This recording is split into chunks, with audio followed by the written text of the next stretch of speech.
학점이 3.0이었고 대외 활동 하나도 없었고 토익 점수가 한 800점이었고 한 60번 정도 떨어진 것 같아요. 트레저헌터에서 마케팅 사업을 맡고 있는 김덕영이라고 하고요. 제가 하고 있는 현재 사업 부문은 틱톡 매니지먼트를 또 이끌고 있고 동시에 마케팅 쪽 업무를 하고 있는데, 이 마케팅이라고 하는 표현은 광고주를 대상으로 해서 유튜버 크리에이터들 또는 틱톡 매니지먼트의 연예인들을 활용한 광고들을 기획하고 광고주들 대상으로 해서 실행 플랜까지 하게 되는 역할을 맡고 있습니다.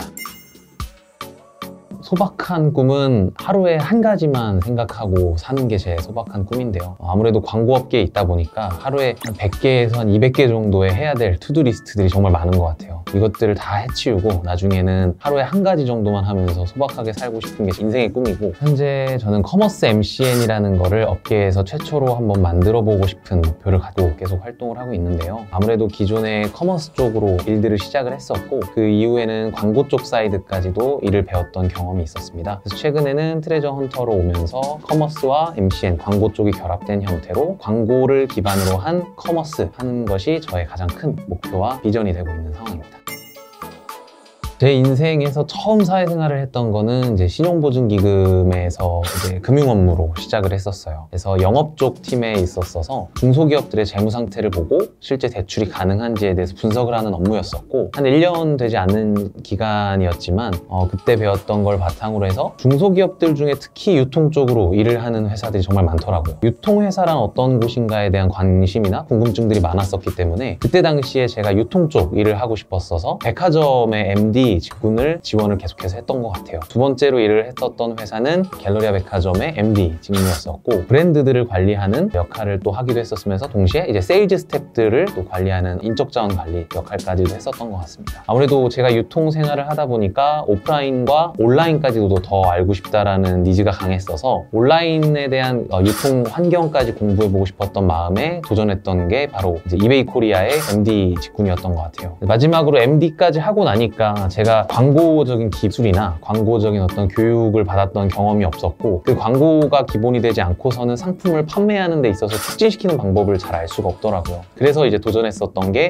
광고 유튜브 회사를 어떻게 보면은 스타트업을 새롭게 한번 도전해보자. 그때 당시에 유튜브 회사를 운영하려고 했었던 대표님이 계시고 저는 회사의 전략기획본부를 맡아가지고 임원으로 활동을 한 적이 있었습니다. 그래서 1년 정도는 유튜브를 기반으로 하는 회사이지만 동시에 스포츠 글로벌 브랜드들의 광고 대행사, 작은 MCN이라고 보시면 되는데, 그리고 이제 최근에 그때 당시에 제가 소속되어 있던 트레저 헌터의 대표님에게 러브콜을 받고 감사하게도 회사로 합류하게 되었는데, 회사로 합류하게 되면서 제가 말씀드렸던 제 비전은 앞서 말씀드렸던 커머스 MCN을 꿈꾸는, 그리고 크리에이터들한테는 새로운 비즈니스 영역을 만들어주는 게 하나의 커머스일 것이다 라는 판단을 대표님도 해주셨고 저도 했었기 때문에 트레저 헌터로 이직하면서는 그 꿈을 지금 현재까지 이루고 있는 상황입니다. 지금 돌아보면 그 과감한 선택을 했던 건 아찔한 것 같은데, 그때 당시에 제가 선택했던 기준은 딱 하나였어요. 제가 하고 싶은 일을 과감하게 선택하자. 지금도 그렇고 그때 당시에도 뭐 후배들 아니면 동기들한테 핀잔을 먹었지만 했던 얘기는 1년의 목표가 회사에서의 어떤 성과적인 목표가 되는 순간에는 회사를 떠나는 게 맞다라고 얘기를 했었어요. 내가 가진 인생의 목표가 승진을 하거나 진급을 하거나 아니면 여기서 어떤 팀을 꾸리거나 하는 이런 목표보다는 조금 더 나는 어떤 사람이 될 거야, 어떤 일을 하고 싶어, 주도적으로 무언가를 해보고 싶어, 이런 제안들을 생각을 하고 꿈꿨던 게 정말 많았던 것 같아요. 그래서 오프라인에서 제가 느꼈던 그 당시의 감정은 백화점에서는 제가 하고 싶었었던 게 막혔었던 것 같고, 그래서 선택했던 게 온라인에서의 경험. 온라인 MD 생활을 할 때 제가 느꼈던 또 한계는 광고적인 것까지도 해보면서 정말 큰 프로젝트들을 해나가고 싶다, 이런 목표였었기에 그때 당시에도 같은 선택을 하고 결정을 하고 스타트업이라는 곳을 갔던 것 같고, 스타트업에서도 제가 이제 그만두고 MCN 회사로 합류하게 됐던 것도 조금 더 크리에이터들을 많이 확보하고 있으면서 동시에 새로운 비즈니스들을 할 수 있는 자본력까지, 그리고 거기에 더해서 제가 할 수 있는 역량을 서포트해줄 수 있는 회사의 임직원분들까지 있다고 하니 저는 이제 그냥 그것밖에 생각 안 하고 도전했던 것 같아요. 선택한 결과들이 그때 당시는 그렇게 기쁘지만은 않았어요. 아무래도 대기업이라는 복지를 벗어나야 했고 외국계라는 어떤 큰 타이틀을 벗어나야 했고, 주변에서는 특히 저희 부모님은 결혼하러 가거나 너가 그러면 장인어른이나 아니면 다른 시선에서 봤을 때 스타트업이나 중소기업들이 그렇게 좋아 보이진 않을 텐데 꼭 그런 선택을 해야 되냐 무겁게 얘기하시는 분들도 계셨기 때문에 그 당시에 그 선택들의 결과가 그렇게 좋지만 않았어요. 하지만 제가 꼭 하고 싶었던 것들을 하자라는 생각으로 왔고, 그러한 선택이 가져오는 책임은 100개월 다니고 있는 친구들에게 미안하지만 느껴지는 감정이 달라요. 그 책임을 수행해야 되는 어떤 목표의식과 책임의식이 차원이 다른 것 같아요. 그래서 저는 정말 간절했고 열심히 해야만 했고, 제 선택이 후회하지 않아야 할 주변의 사람들이 있기 때문에 정말 열심히 하는 것 같습니다.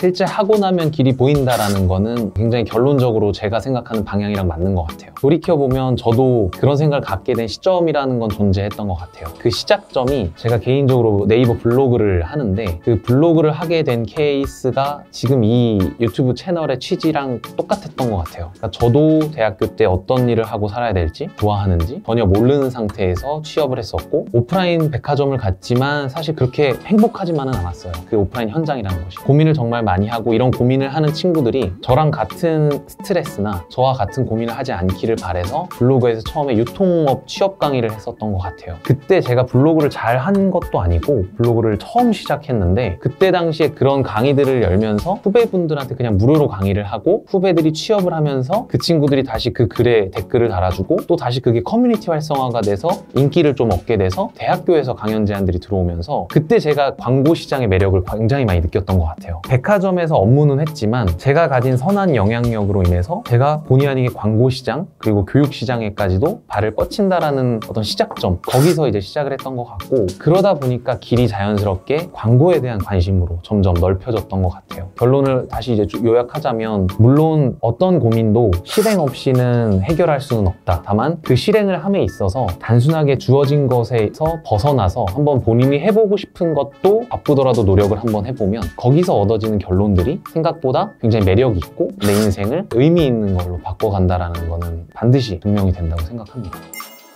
6개월이라는 키워드를 던지고 싶습니다. 굉장히 중요한 것 같아요. 저 같은 사람들의 가장 큰 단점은, 어디 가도 면접 시장에서 똑같이 얘기하지만 왜 이렇게 이동을 많이 했냐, 선택을 많이 했냐예요. 근데 반대로 얘기하면 그분들의 얘기는 오래 뭔가를 끌고 가지 못했냐 일 수도 있어요. 근데 그게 정답인 시대는 아닌 것 같긴 해요. 오래 했다고 해서 성공하는 건 아니고 거기에 계속 있었다고 해서 잘하는 건 아니에요. 근데 그분들의 말씀 중에 틀리지 않은 건 확실한 건 있어요. 저는 6개월이라는 기간은 반드시 무언가 하나를 끝까지 해봐야 되는 시간이라고 생각은 해요. 자기 개발에서도 똑같습니다. 저는 6개월 동안 무언가 해보는 거에 있어서 결국엔 결과가 6개월 뒤에 나올 때 거기서 선택을 하시면 되는 것 같아요. 근데 그 6개월 내에서도 하루 일주일에 꼭 2번 정도는 내가 목표한 거를 반드시 해라. 그랬을 때에도 결과치가 좋지 않으면 다른 방식으로라도 바꿔야죠. 하지만 대부분 그렇게 6개월을 정하고 했던 결과들은 제가 봤을 때 0에서 시작했으면 목표가 예를 들어서 100이면 50 이상은 가 있어요. 그리고 그 50 이상에서 선택을 하시면 될 것 같아요. 더 하겠느냐 안 하겠느냐, 아니면 50을 통해서 나온 또 다른 키워드를 잡고 방향을 바꾸겠느냐.